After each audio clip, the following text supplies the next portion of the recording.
evening and welcome to an Apple a Day with Dr. Amanda. Now we are on Focus Friday. Our theme is navigating sexual trauma and really also the roots of rejection and abandonment. And so we also talked about its impact on mental health. So I'm so glad you're here. Like, share, subscribe, tell a friend. For Facebook, again, my goal is getting 1,000 subscribers or more. I really want to get this out to the right people. So again, there's different topics. This week I had Tiffany Burton. I also had Pastor Elaine Briefman, and they both talked about how they have navigated through sexual trauma and its impact on their mental health in different ways. I know Tiffany really talked about having suicidal thoughts, overcoming post-traumatic stress disorder, her time and how she viewed herself growing up and really not being able to share that with many people. And again, having to navigate that journey and what that impact on her identity was. Pastor Elaine really talked about, again, her own going through sexual trauma and the importance of even people hearing you and listening and believing you when you share about trauma. And she also talked about the importance of how her journey, with mental health, there was a lot of stuff going on because, again, it impacts you so much when people don't believe you and how you value yourself. And so she talked a lot about her resources, Identity Abuse Mythbusters, and she has curriculum on her identityabuse.com site. And both of them, and she really talked a lot about rejection, abandonment, and how important it is how we talk to people, how we listen to people, and how we really take in consideration what happened in their past. But when we know that that abuse impacts our identity the way that she talks about it, it is a game changer. And so both of these ladies, these wonderful, phenomenal ladies, talked about sexual trauma. I also talked about sexual trauma.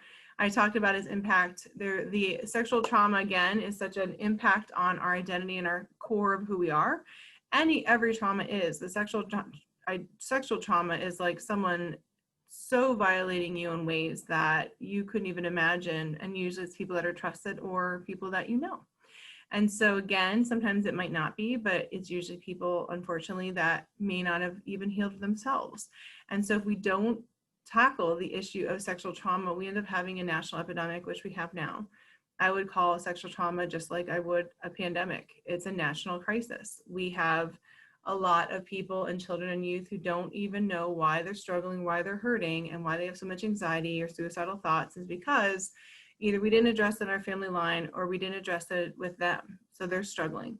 And so my prayer is, and my hope is that we can, as a nation, identify sexual trauma and as a community rebuild it up so that our children are protected, our families are protected, and those who have struggled as adults get help. Because essentially, if we don't get help and have kids heal when they're younger, they end up healing later in life because there's subconscious protection in your brain that happens for a long time. And sometimes we don't want to remember, it's too painful. So we go through coping mechanisms that are unhealthy. And so what we want to do is heal. And what we want to do is when we're ready to get the help we need, because again, the epidemics with addiction, drugs, you name it, any type of addiction, hiding in different ways is all because somebody harmed us or violated us. And then if we don't heal, we may end up harming or violating others. And the cycle repeats until we do something about it. And so my hope is that this can be a forum and a safe place where we continue to talk about this because we have children and youth. Again, if we can do better for our children and youth, then we can help them before they become adults. And again, the cycles, we want to break cycles and generational cycles. We want to start new ones. We want to start healing. We want to have families full of wholeness and communities full of wholeness. And so my hope is that you, again, listen to those different talks. They're amazing ladies. And, I ask them hard questions, but they're good. And it's important to share our stories, to know that our voice matters, our story mattered, and what happened mattered, and for people to hear us and acknowledge it. And so this will be a place, again, I have a lot of blogs talking about, and I mentioned that on Wednesday for Wisdom Wednesday, I have a lot of blogs talking about sexual trauma, eating disorders, other things that happen with identity issues. And essentially it shatters identity and we can heal. It just takes some time and it takes us willing to go there, and it's painful and it's scary. So again, I totally honor you wherever you are. It's a hard place to go to admit that that happened, and it happens to women, it happens to men, little girls and little boys, and it's really hard for men as well and women, because what happens a lot of times is we end up rejecting our design. Or it happened in Family Line where people reject their design because of the pain or because of the confusion with what happened. And so it's really an important topic, and I'm glad that you were here listening. I, again, wanted to be on Focus Friday to say, you know, we really looked at all these issues. We looked at all of the concerns with trauma this week. Now, there are different resources. I know I mentioned Betsy Van Der Kolk has the Body Keeps Score. Judith Herman has a lot of books. We have Dr. Bruce Peary that talks. There's a lot of child abuse hotlines. There's also a lot with the state of Pennsylvania with mental health and sexual abuse and trauma. Betsy Van Der Kolk has websites. There's different people that talk about the brain, Dan Siegel. And again, it's so important to know these different books. There's a lot of different other books as well that you can look into.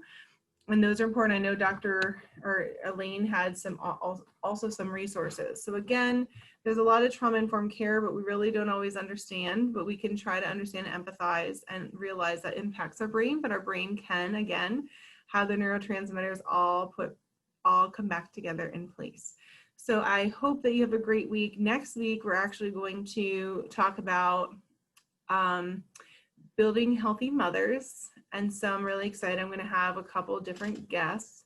And I also have leadership integrity, which is coming up, and that will be with Dr. Bruce Tinner. We have Hassana Birdsong, who is going to talk about women in leadership. And we also have Chris and Jess Engler, who are going to talk about leadership integrity. So it's going to be a great week. Again, I really talk about address different issues, but it really does all go back to us healing so that we can be the best leaders and people that we are always called to be, our original design. So I hope you have a great night. Be well.